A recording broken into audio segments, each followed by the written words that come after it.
President Uhuru Kenyatta has said that he wants the ongoing war on graft to be about his legacy.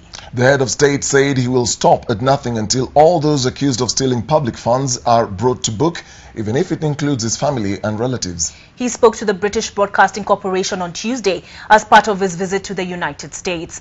Silas Apollo reports.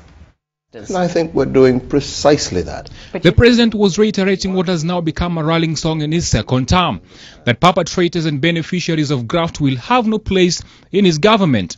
This time, he says, the war on corruption must be won at all cost, a dragon that he says has robbed the country of resources running into trillions of shillings and the ordinary citizen of essential services.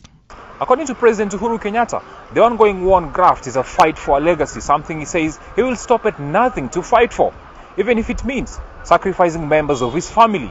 Speaking to the BBC Hard Talk program, Kenyatta described corruption as a dragon that had consumed the Kenyan economy for a long time, and that it was time the dragon was slayed. This is an animal that we intend to slay. This dragon, this beast called corruption, is an animal that we intend to slay. Not falling short of addressing concerns on the wealth of his family and the much that they own, Kenyatta said that he is ready to commission an audit on all of his family members. Regardless of who you are, and as I said, so even MPs who might be taking bribes? Even if you're my own family member, Zainab, I have said and I've made it very clear that agencies are free.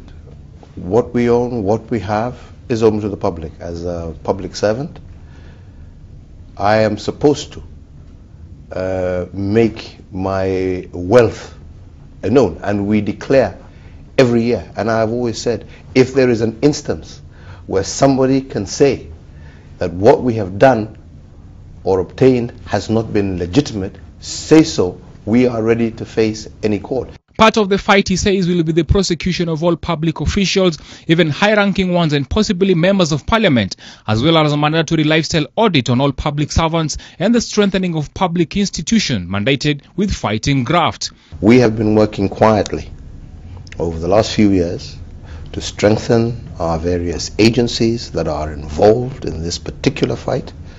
We have tried to go through and to assess where the weaknesses are. On the ongoing investigations, he says the matters were before the courts and away from his control, but with the expectation that they will be determined exhaustively. Silas Apollo, NTV.